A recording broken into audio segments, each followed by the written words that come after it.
가끔 이런 일이 있죠. 어떤 조직, 어떤 모임, 뭐 어떤 회사 처음 들어갔는데 아무리 봐도 뭔가 이상한 겁니다. 정상이 아니에요. 예를 들어 어디 뭐 회사에 갔는데 매일 뭐 영양가 하나도 없는, 결정되는 게 하나도 없는, 뭐 아이디어도 나오지 않는 그런 회의가 밤 늦게 퇴근 시간 한참 지나서까지 계속해서 이어지고요. 끝나고 또 집에 가는 게 아니라 새벽 늦게까지 동틀 때까지 술 마시면서 회의를 하는 거예요. 뭐 회식을 하는 겁니다. 그러면은 이제 아침에 완전 다들 이렇게 돼가지고 개슴츠레해가지고 출근하고 하루 종일 아무것도 안 하고 있다가 오후 늦게 막 회식하고 반복이 되는 거예요. 누가 봐도 비정상이죠. 절대로 능률이 생길 수가 없고 일이 제대로 될 수가 없습니다. 그런데 그 회사에 오래 있던 사람들은 아주 이게 당연한 것처럼, 일상인 것처럼 그렇게 그냥 살아가요. 신입 직원이 이거 이상하지 않습니까? 왜 이렇게 하죠? 어떻게 이거 좀 고쳐야 되지 않습니까? 이상한 문화 아니에요? 이런 식으로 얘기하면 어떻게 되는 거예요? 그 신입이 이상한 사람이 되는 거예요. 신입이 이상한 사람이고 그 신입이 뭔가 적응하지 못해서 그런 거고, 아니 사회생활 처음 해봐? 이런 식으로 되는 겁니다. 비정상이 오랫동안 반복이 되면은 그 비정상이 반복된 그 공간, 그 공동체 안에서는요 비정상이 정상이 돼버리는 거예요. 정말 무서운 거는 그 안에 있는 사람들은 비정상을 더 이상 비정상으로 느끼지 못해요. 이상한 건데 더 이상 이상하다고 느끼지 못한다라는 거예요. 오히려 그 안에서 정상적인 문제 제기를 하는 사람이 유별나고 믿음 없고 이상한 사람으로 그렇게 여겨집니다. 교회 안에서도 마찬가지죠.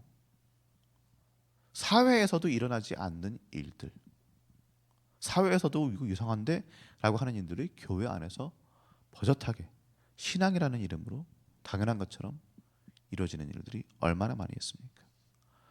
전혀 건강하지 않은 권위인데, 권위가 아닌데 그럼에도 불구하고 영적 권위라고 해서 포장되고요.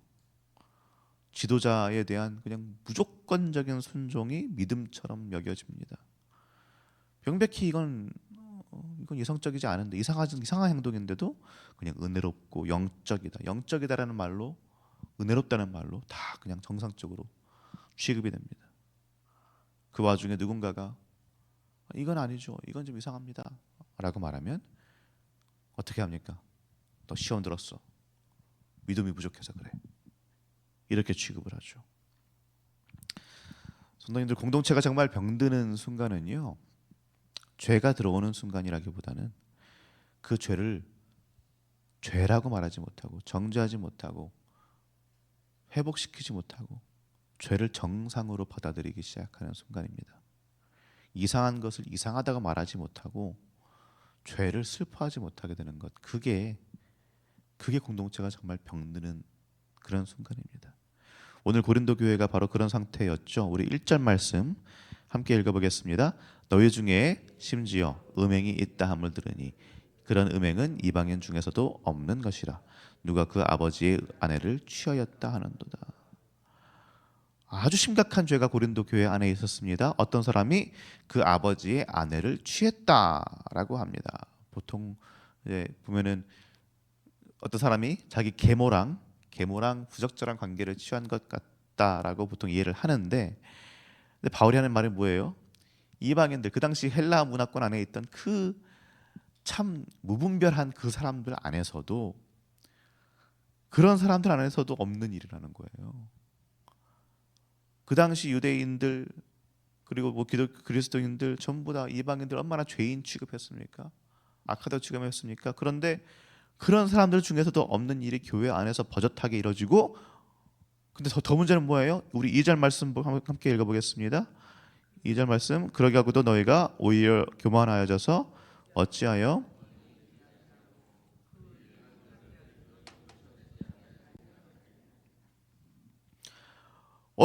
통한이 여기지 아니하냐, 이게 문제라는 거예요. 지금 바울이 왜 화를 내는 거예요? 그 죄 지은 사람 한 명, 그 문제가 아니죠. 그냥 죄 지은 사람이 그렇게 있으면은 교회가 어떻게 하면 돼요? 이건 잘못됐어, 치리해야죠. 치리. 요즘 우리 이제 한국 교회에서도 7이라는 것은 어떻게 보면 참 찾아보기 어려운 일이긴 합니다만, 지금 바울이 얘기하는 게 뭐예요? 7이 하라는 거예요. 그런데 그냥 너희가 왜 통하냐 여기지 않느냐, 왜 그냥 가만히 있느냐, 왜 가만히 안 있느냐, 왜 가만히 있냐, 왜 이 일을 아무렇지 않게 두고 있냐, 이 얘기입니다. 고린도 교회는 분명히 은사가 굉장히 많은 교회였고요, 말도 잘하고 지식도 많고 굉장히 영적이다라고 스스로를 평가하는 그런 공동체였습니다. 그런데 그러면 뭐 합니까? 아무리 영성이 드높으면 뭐예요? 죄를 슬퍼하지도 않는데, 죄를 죄 취급하지도 않는데, 분명히 그들은 자신들이 자유롭다, 복음 안에서 자유롭다라고 얘기를 했지만 그 자유가 죄를 덮어버렸어요. 죄를 방치하는 방종이 되어버렸어요.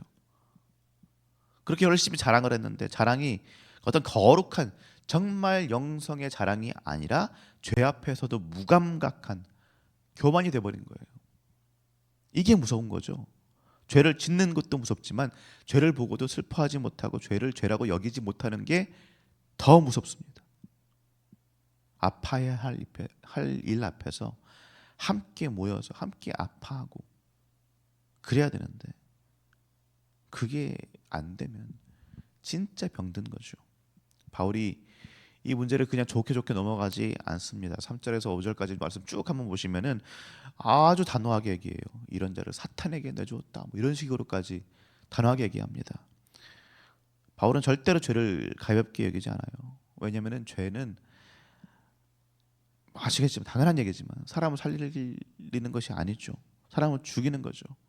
죄를 그냥 덮어두면 그 사람만 망가지는 것이 아니라 온 공동체가 다 망가집니다. 그러니까 바울이 단호하게 선을 긋는 거죠. 그냥 내버려두면 절대로 안 된다라는 거예요. 아무 일 없다는 듯이, 그냥 지내고 그냥 예배하고 이러는 것은 그게 공동체, 그게 그리스도의 사랑이 아니라는 거예요. 그리스도의 사랑이라는 것은 그냥 좋은 게 좋은 거지, 뭐 좋은 게 좋은 거야, 왜 그래, 에이, 그냥 은혜롭게 하자, 이게 아니라는 거예요. 우리 6절 7절 말씀 함께 읽어보겠습니다. 너희가 자랑하는 것이 옳지 않도다.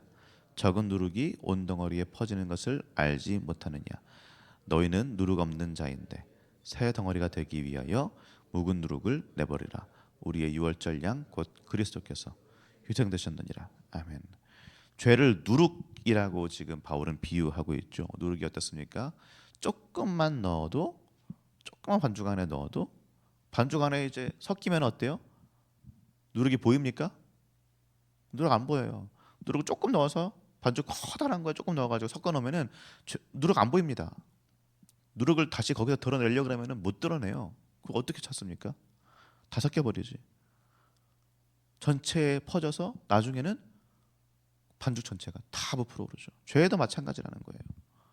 처음에는 한 사람 소수의 문제인 것처럼 보이는데, 그냥 뭐 다투면 되지, 우리가 괜히 나설 필요 있나, 그냥 넘어가지, 뭐 은혜롭게 합시다, 이러다 보면 어떻게 된다는 거예요?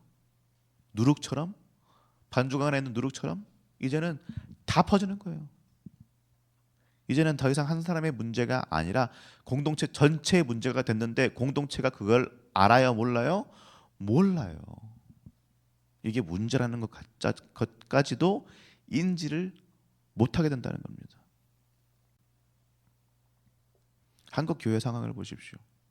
세습하는 교회들의 문제들, 여러 가지 문제들이 생기는 교회들, 그 문제들을 가지고 비판하는 사람들은 어떻게 돼요? 쫓겨납니다. 교회에서 제명돼요. 쫓겨나요. 문제가 있는 걸 가지고 투표를 해도 남들이 보기에, 세상이 보기에도 문제고 정말로 문제가 있는데, 그 문제가 있는 거를 가지고 투표를 해. 세습에 대해서, 세습이 얘기를 했으니까요. 세습에 대해서 투표를 해도 90% 이상으로 막 통과가 돼요. 왜요? 그 안에 있으면 그게 문제인지 전혀 느끼지를 못하는 거예요. 이게 문제입니다. 이게 죄의 무서운 점이에요. 익숙해집니다. 처음에는 불편합니다. 처음에는 이거 아닌 것 같은데, 그런 마음이 들어요. 그런데 계속해서 그냥 덮고 합리화하면은요, 합리화가 돼요. 인간은 적응의 동물이기 때문에 그냥 내 안에서 그것들을 합리화하다 보면은, 공동체 안에서 그거를 합리화하다 보면은 진짜 합리화가 된다니까요. 처음에는 말도 안 되는 했다가도 그런가 보다 이렇게 되는 겁니다. 침묵하면 그냥 무감각해지는 거예요. 아픔이 아픔으로 여겨지지 않고 찔림이 찔림으로 여겨지지 않고 그냥 무감각해집니다. 이게 무서운 거죠. 거기서부터 공동체가 무너지기 시작하는 겁니다. 그래서 바울은 말합니다. 묵은 누룩을 내버려라. 어떻게 해서든 내버리라는 거예요. 유월절 어린 양의 피로 이스라엘이 애굽에서 구원 받은 것처럼 예수 그리스도께서 희생되심으로 우리는 죄와 죽음에서 구원을 얻었습니다. 우리는 이미 예수 그리스도의 피로 새롭게 된 공동체가 맞습니다. 그렇죠? 그러니까 이미 예수 그리스도의 피로 새롭게 된 공동체인데요. 교회는 분명히 완벽한 사람들의 공동체가 아닙니다. 성도들의 공동체이지만, 성도라는 말은 뭐예요? 예수 그리스도의 피로 새롭게 된 사람들이에요. 의롭다 칭함을 받은 죄인들이에요. 우리는 분명히 완벽하지 않습니다. 아직 죄인들입니다. 거룩하다고 칭함을 받았지만 죄성이 남아 있어요. 그러나 그렇기 때문에 오히려 그냥 은혜로 합시다 라면서 다 덮어버릴 수는 없어요. 죄를 죄가 아니다 라고 말할 수는 없어요. 죄는 죄로 생각하고 받아들이고 서로 북돋아주고 서로 위해주고 그 죄를 버릴 수 있도록, 죄에서 벗어날 수 있도록 서로가 서로를 만져주고 북돋아주는 공동체, 그게 우리가 되어야 돼요. 왜? 그 죄 때문에 예수님 죽으셨잖아요. 그 죄를 사하여 주시려고 예수님 죽으셨는데 어떻게 우리가 죄 가운데 그냥 계속 아무것도 아닌 것처럼 있을 수가 있겠습니까? 사랑하는 성도님들, 건강한 교회는 완벽한 교회가 아니고요, 죄에 무감각하지 않은 교회입니다. 누군가 넘어졌을 때 조롱하고 아이고 죄인, 이것도 안 되지만 에이 은혜로 합시다, 이것도 아니다라는 거예요. 슬퍼할 줄 알고 회복을 위해서 몸부림칠 수 있는 그런 우리 교회가 되기를, 우리 모두가 되기를 예수님으로 축복합니다. 성도님들, 무엇에 무감각해져 계십니까? 처음에는 이건 아니다, 이건 죄악이다, 고쳐야 되는데 했는데 지금은 무감각해진 것 분명히 있으실 겁니다. 다들 그렇게 사는데 나만 그러나? 나만 그러나란 말이 굉장히 위험하죠. 내 주변 사람들은 다 그러는 걸 수도 있어요. 그런데 외부에서 보면, 사회에서 보면, 다른 교회 입장에서 보면, 특히나 하나님의 눈으로 보면은 내 주변에 있는 사람들이 다 이상한 걸 수도 있는 거예요. 다 잘못된 걸 수도 있는 거예요. 그러니 하나님 앞에서, 말씀 앞에서 내 삶을 다시 돌아보시기 바랍니다. 그게 탐욕일 수도 있고요, 거짓말일 수도 있고요, 어떤 음란일 수도 있고요, 권력 그런 걸 수도 있고요, 습관적으로 남에게 가스라이팅하는 그런 걸 수도 있고요, 어떤 사람을 우상시하는 그런 걸 수도 있고요, 성공이면 다 괜찮다, 성공하면 다 괜찮아, 이런 마음일 수도 있고요, 반복되다 보니 그냥 당연한 것처럼 여겨진 그런 마음들. 그러나 그 모든 것들 오늘 예수 그리스도 앞에 다 내어놓으시기 바랍니다. 성령 하나님의 도우심을 구하십시오. 하나님, 내 안에서 내가 무감각해져 있는 것이 무엇입니까? 주여 알려주십시오. 회개할 수 있도록 해주십시오. 그렇게 기도하시고 그것들 하나하나 꺼집어내시고, 고통스러울 것입니다. 아플 것입니다. 그러나 해야죠. 살려면 해야 되는 겁니다. 하나하나 주님 앞에서 꺼내놓으시고 회개하시고 계속해서 그 모든 것들을 제하여 버리고 주님 앞에서 거룩한 삶을 살려고 몸부림칠 수 있는 우리 성도님들 한 분 한 분 되시기를 예수님의 이름으로 축복합니다. 그렇게 될 때에 우리가 정말로 건강한 사람들, 주님 보시기에 합당하고 아름다운 사람들로 될 줄로 믿습니다. 이제 주신 말씀 가지고 함께 기도하도록 하겠습니다.